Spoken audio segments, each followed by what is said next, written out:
Хүн бүр өөрийнхөө хүсч буй тэрэг зүйлийг авахыг эрмэлздэг. Дуртай хуудасаа дэлгэцнээр харагдаж байхаар тохируулж байн гурдаг вебсайтуудаар хурдан бас хялбархан аялаж дүрс бичлэгүүдийг том дэлгэцэн дээр үзэж өөрт хэрэгтэй бүх хэл мэдээллийг хүснээрээ уншиж чаддаг боллоо. Танд энгийн гар утас биш, харин таныг ойлгодог гар утас хэрэгтэй. Ухаалаг гар утас Монголд анхудаа Mobicom.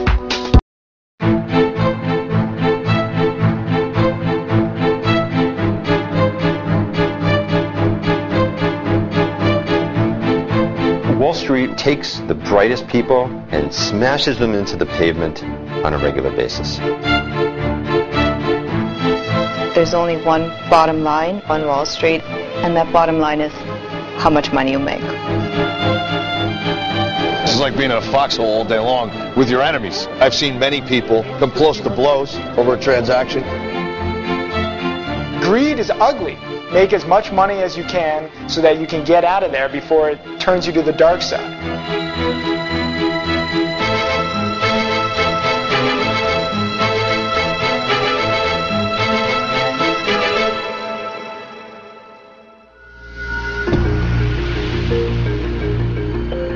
Wall Street is all about greed, the worst of human emotions, and it's not a good place to be.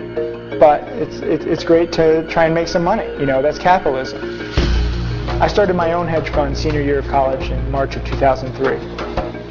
I work out of my apartment. I commute from my bedroom to my living room. I can do this pretty much from anywhere. I have an internet connection. Back in 1999, the stock market was going pretty crazy. I was in high school. My parents gave me $13,000 of my bar mitzvah money, put it into a discount online brokerage, and I turned that $13,000 into a fully audited pre-tax sum of $1.65 million.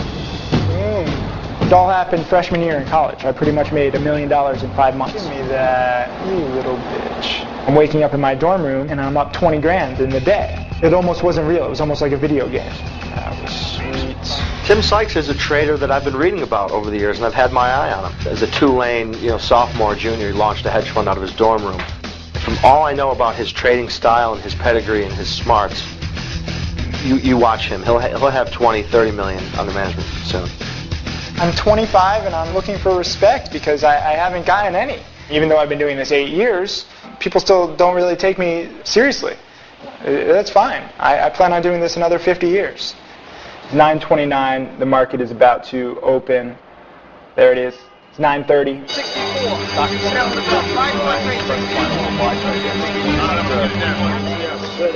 It's sort of unusual. Market's sold off. It's about 50 points. No good reason. But stock that's been under pressure is starting to find some buy sides. 4,900 shares and a half ATS. The market is open. Everything's going haywire. This is all the buyers and sellers. Everyone's just panicking. They're just shitting their pants right now. It's going to be a crazy day. Shares and a half ATS, 6.75. You bought 4,800 shares and a half UK. Yes. 27.5. Half bid on the wire. I'm Bob Nunn. I'm a specialist and the managing director of floor operations for Cohen Specialists on the floor of the American Stock Exchange. 2,700 shares, Paladin trades at 20. You sold another 1,500 shares, big book. We'll certainly put best effort. Michael and I, Mike Kavanaugh here to my right, we're monitoring about 12 different securities. Right now it's off about 12% on the day with some news this morning. On half bid size. Unfortunately, the markets are down right now because of the plot discovered to bomb the Holland Tunnel. Markets are not happy. Markets are not happy at all. There's a lot of things to be worried about. It's not a time to run in and buy the dip at the moment. You don't want to allow one mistake to undo everything you've just done for months. So we'll be playing it close to the vest and very conservatively. This is one of the busier areas that we have on the floor, so it requires a lot of attention. Really what we're doing is we're helping to transition price moves, both up and down. The American Stock Exchange, if you look at the structure of the building, the booths behind us are high in the air. And that's where the clerks used to lean over and with hand signals deliver the orders to the brokers on the trading floor long before we had cell phones down here. And the reason we used to do that is because that's what we were used to when we were outside on the street. The clerks used to hang out the windows of the buildings surrounding the Wall Street area, and they used to hand signal orders to the brokers who were standing in the street below. And those brokers would move from lamppost to lamppost where different securities were traded. Finally, in 1921, we decided to build a building and move indoors and stay out of the elements. This is the building that you see behind us today. I'm in the process of closing a loan fund. The target size is going to be $500 million. We're getting the marketing materials out to potential clients and seeing approximately how much they will commit. Not good. This is going to create a major headache for me today because the colleague didn't do what he was supposed to do last night, which is send out documents that were necessary to be able to close today. And if we can't close today, we're going to lose the deal. There's just so much you can do yourself. You have to rely on outside service providers such as lawyers and auditors. But it's very important that everybody is with a program and stays on track. I'm usually on the road about 5:15, 5:30, and I'm in the city by 7. You know, there's a lot to do and a lot to get ready for. I'd like to know all the positions. I'd like to know what's going on in the world, what happened overnight. Market opens up at 9:30, and from there on in, my day is filled with just a whole host of different things. IFO to the moon, Alice. You missed it. IFO, what went up? Sold. Sold. 8,000 trades at 92, take 4. So the way a transaction takes place, you're sitting at home, you decide you want to buy a security. You call up your broker, say, I want to buy this stock. That broker will in turn call his representative on the American Stock Exchange. That broker will take the order from the sales rep, and he will take that to what they call a specialist post. That's where we stand all day. That's a central location where all of the transactions take place in this particular security. If the broker wants to buy the stock, they'll pay the offer or the price that someone is willing to sell it, the lowest possible price. The guys walking around in the aisles are mainly brokers and traders. The guys behind the posts are the specialists. They're the ones handling the order flow, sort of like the traffic cop, auctioneer, and trader, all in one. So I just shorted 2,100 shares of this stock, betting that it'll go down 597. Right now it's 590. I short sell small cap and micro cap equities. So this is the chart of the stock I'm playing. You can see this is the past 10 days. It's really done nothing up until here when a newsletter promoted it. But it's just bull news. I mean, after I did all my research last night, and I've come to the conclusion that this stock is going down big today. Look at this. This stock is about to break out. It's going, baby. This is going to be a damn good short later. Mark the time. It's at 10:15 a.m. It could keep going higher, or my guess, end of the day, it closes at $5.60. My whole strategy is trying to find these stocks that shouldn't be hot, and this, I believe, is one of them. Shorting is so mysterious. It's kind of like hedge funds. So if you run a short-selling hedge fund, God forbid, you're the devil. It's unpatriotic. I mean, I'm betting against American companies. I'm rooting for them to fail. Little do they know that the companies that I'm shorting, they don't deserve to have a high stock price. So I'm not a bad guy. I'm just taking advantage of the fact that bad guys are out there. When you short a stock, you're basically taking a negative position in the company. And therefore, in order to take a negative position, you have to borrow shares from somebody who has a positive position. So it's actually kind of a loan. What do you leave? Why would you pay? Oh. You know what? Tell Rob he just confuses the hell out of me. Why would you leave 3,000 shares to work? 3,100 shares to work. This work is not easy at all. You're always thinking. You always have to be thinking. Your brain takes a pounding. We've had people with heart attacks on the trading floor have to be carried off. So there's a high level of emotion and there's a high level of stress, and every day is a different scenario.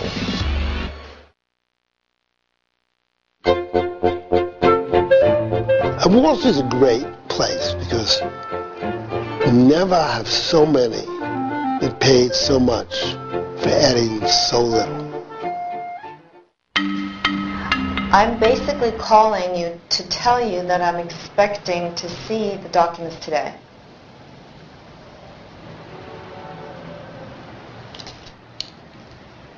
Let me stop you right there. You shouldn't have told me that I was going to be ready yesterday, because I, in turn, told other people who were relying on this, and I'm very concerned. To be quite honest with you, I expect to see something by this afternoon. A lot of this business is driven by deadlines that have to be met because you have a closing upcoming. Could you put this away from me? So right now I'm going to write him an email and the partner that he works with, just to make sure that we'll eventually get everything that's necessary. I'm betting 300 shares against this company right now. And I'm up on my $2,000, I'm up $15. I don't want $15, I want $20. I got to get more greedy. Come on, give me that. Boom. 670. Oh, look at this. This is a beautiful fake out. It's going right back up to 620. And meanwhile, the stock is breaking out. Oh, it's beautiful. Beautiful! But in the afternoon, if the stock does what I think it's going to do, it should fade pretty nicely. This bathrobe is good luck. Every single one of my major winning trades has been with me. It's just Timmy, no logo. My grandmother made this for me. I've made $554 on the day, and this is just small scalping. To make those $554, I've traded 18,000 shares. So I've traded basically $100,000 worth of my capital. Even though I do have a big pile of money and I do have other investors, I'm half the fund. So if I screw up, I can't afford this apartment anymore. And I like this apartment.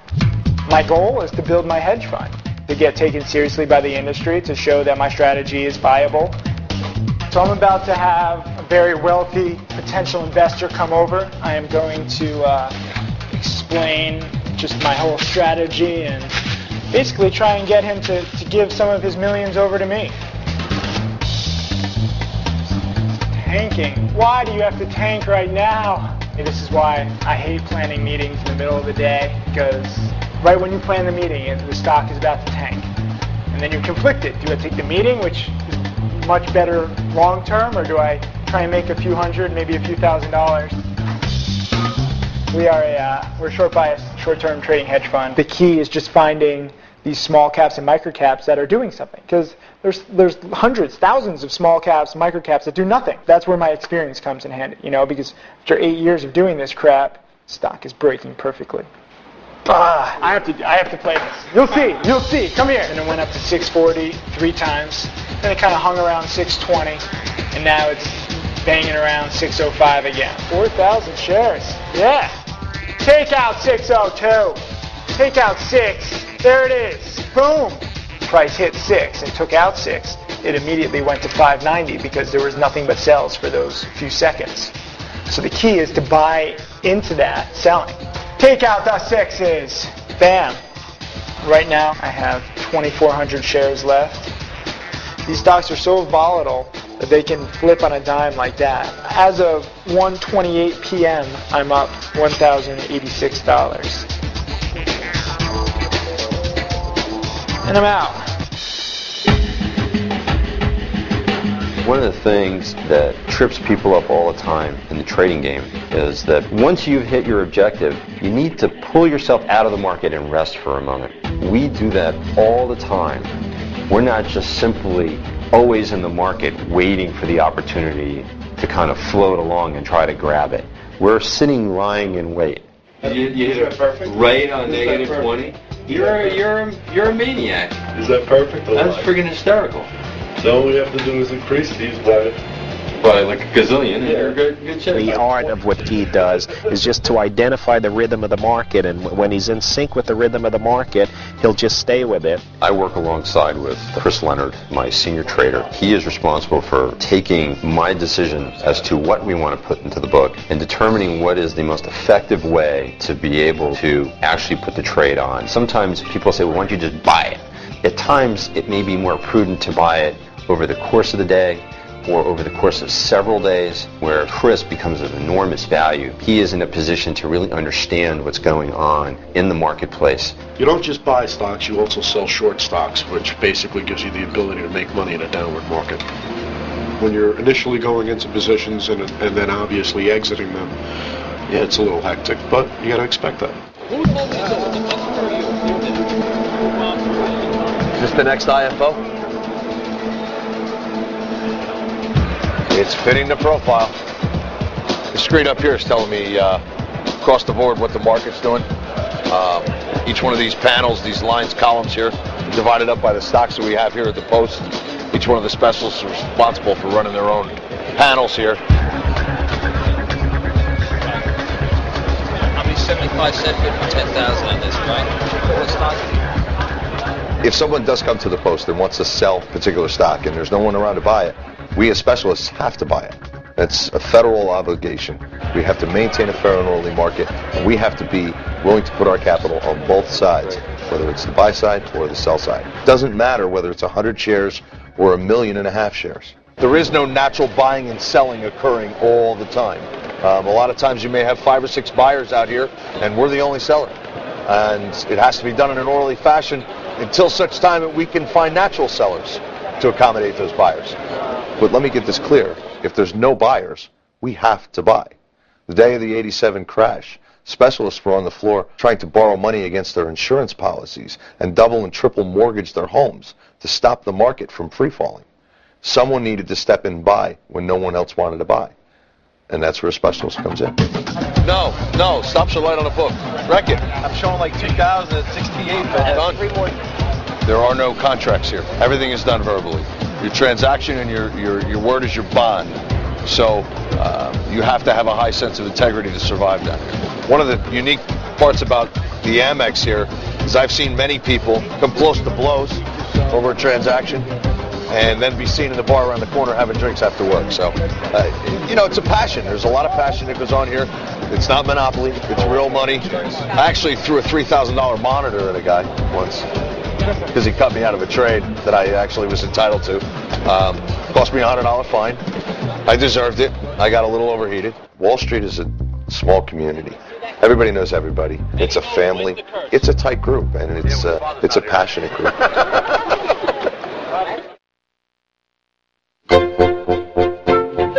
11 Wall Street, the New York Stock Exchange. Sure, it's a place of worship today, but before the late 18th century, somehow it didn't even exist. Before then, traders and speculators would gather under a buttonwood tree at the foot of Wall Street to trade informally. In 1792, they finally got their act together and started the New York Stock Exchange. Today, the exchange has a global capitalization of $21 trillion.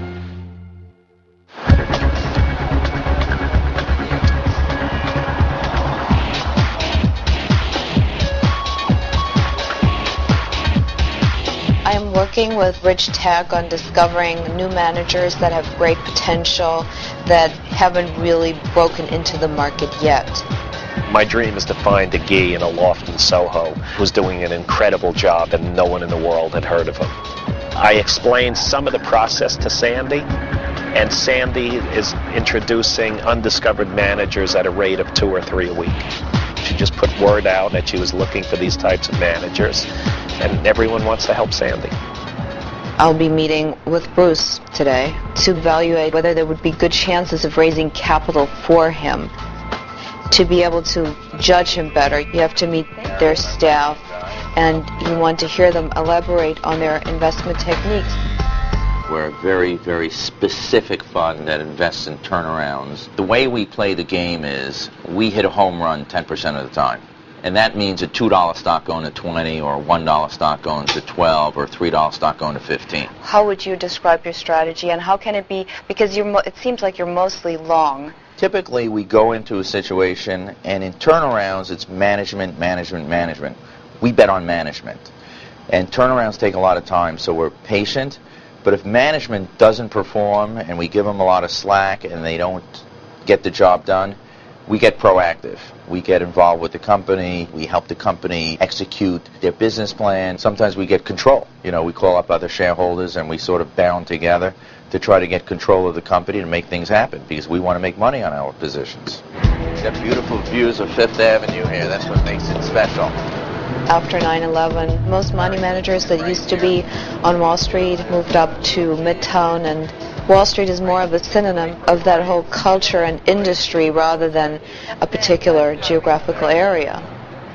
Yeah, the last half hour on the trading floor is really busy. It's really sometimes you got to really concentrate, especially when the market starts to make a decent move like it is right now. A couple thousand shares. There's nothing really out there that shows why it should have sold off.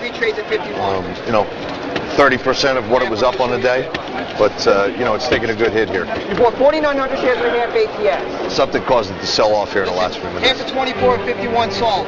49 more trades at 51. 5,000 trades at 50. You bought 2,500 shares and a half. Sounds like HOM's picking up a lot more. I'm out. Oh, no. What's he doing? He needs to know what he's doing. You bought 4,800 shares and a half GK. You bought 4,000 shares and a half ATS. You leave 15,000? 15,000. All right, listen, I'm going after you.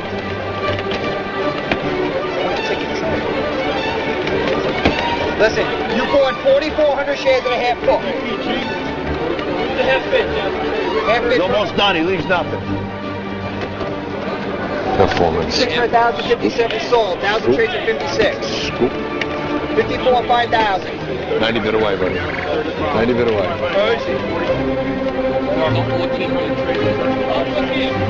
54 for 3,000 shares, 2,059. The most challenging thing is having to make split-second decisions.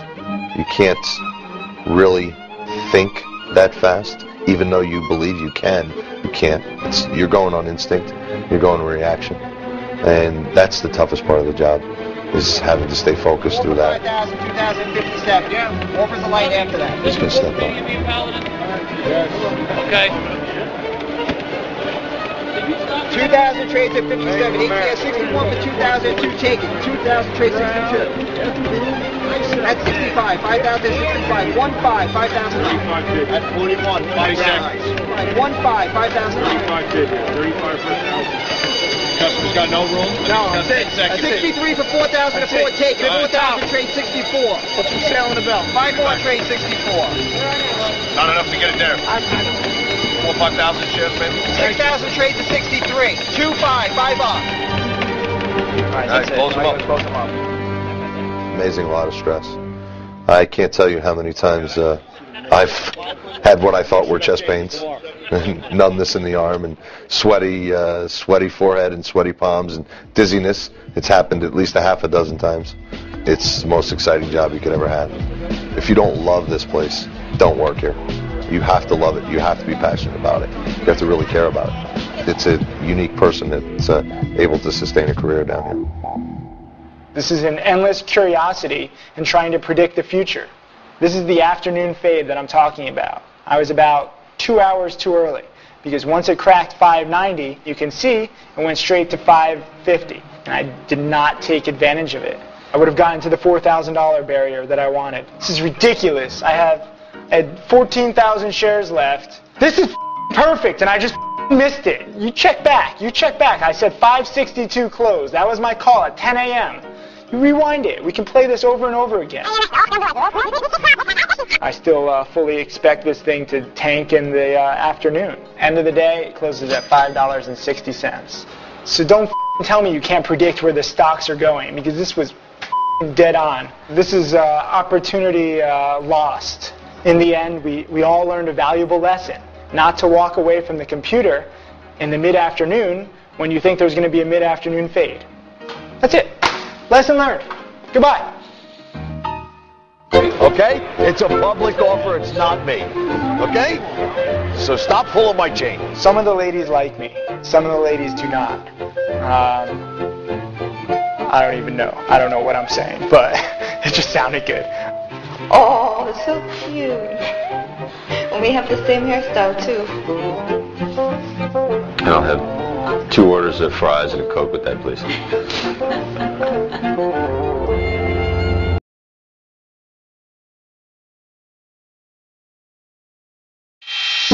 Хүмүүр өөрийнхөө хүсч буй тэрэг зүйлийг авахыг эрмэлздэг. Дуртай хуудасаа дэлгэцнээр харагдаж байхаар тохируулж байн хурдаг вебсайтуудаар хурдан бас хялбархан аялаж дүрс бичлэгүүдийг том дэлгэцэн дээр үзэж өөрт хэрэгтэй бүх хэл мэдээллийг хүснээрээ уншиж чаддаг боллоо. Танд энгийн гар утас биш, харин таныг ойлгодог гар утас хэрэгтэй. Ухаалаг гар утас Монголд анхудаа Mobicom.